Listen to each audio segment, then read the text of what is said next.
কোনো রাজনৈতিক পদ, কোনো টাকা বা যে কোনো স্বার্থ আমাদেরকে কখনো ক্রয় করতে পারবে না।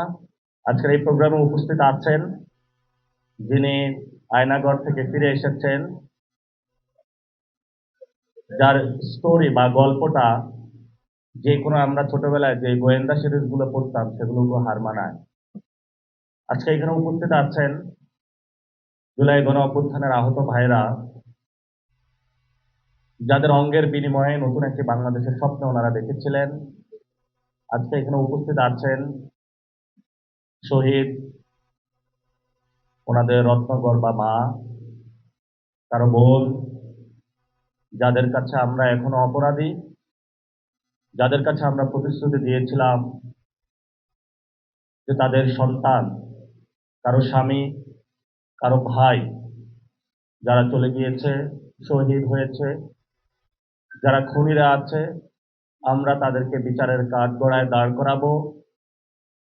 প্রিয় মা, আমাদেরকে ক্ষমা করে দিবেন এবং দোয়া করবেন আমরা আপনার সন্তানের যারা খুন করেছে, প্রিয় বোন যারা আপনার ভাইকে খুন করেছে, আমরা এখনো রাজপথে আছি, আমরা সেই দায়িত্ব কাঁধে নিয়েছি, ভবিষ্যতে আমরা এর জন্য কাজ করে যাব। কোনো রাজনৈতিক পদ, কোনো টাকা বা যে কোনো স্বার্থ আমাদেরকে কখনো ক্রয় করতে পারবে না। সেই প্রতিশ্রুতি নিয়ে মাঠে নেমেছি। দোয়া করবেন যাতে এই পথে আমরা থাকতে পারি। এখানে উপস্থিত আছেন মিডিয়ার ভাইরা, অসংখ্য মিডিয়ার ভাইকে সেই সময়ে খুনি হাসিনা নির্যাতন করেছিল, গ্রেপ্তার করেছিল।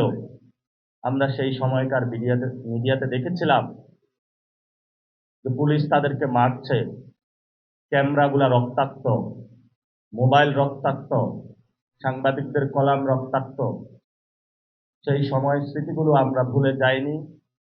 আমরা সেই বীর সাংবাদিক যারা রয়েছেন, শহীদ হয়েছেন, তাদের শ্রদ্ধাভরে স্মরণ করছি। যারা রাজপথে সেই ছোট্ট জীবনের ভাষণা, বাংলাদেশের সত্যের কলম ধরা, সত্যকে প্রকাশ করার বাসনা নিয়ে যারা সাংবাদিক জগতে এসেছেন, সেই লড়াইটা এখনো চালিয়ে যাচ্ছেন, ভবিষ্যতেও যাবেন।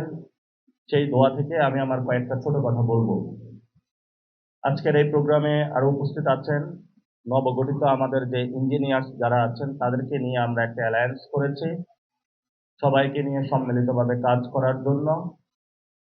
আমি আজকে দু একটি কথা বলবো। প্রথমত, বাংলাদেশের বর্তমান যে সংকটের জায়গাটা কয়েকটা জায়গায়।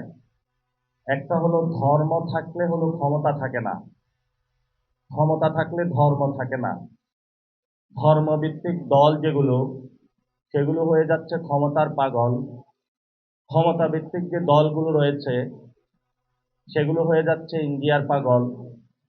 তো বাংলাদেশে এই যে সংকটটা রয়ে গিয়েছে, যদি কোনো ভালো মানুষ হয় তাহলে রাজনৈতিক ভালো জায়গায় সে যেতে পারে না, ডিসিশন মেকিং প্রসেসে যেতে পারে না।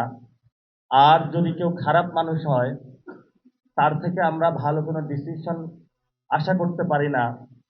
এই যে একটা জগাকুচুরি বাংলাদেশের অবস্থা, এই অবস্থা থেকে উত্তরণের জন্য আমাদের সামগ্রিকভাবে রাজনৈতিক যে সংস্কৃতি, সেটার পরিবর্তন ঘটাতে হবে।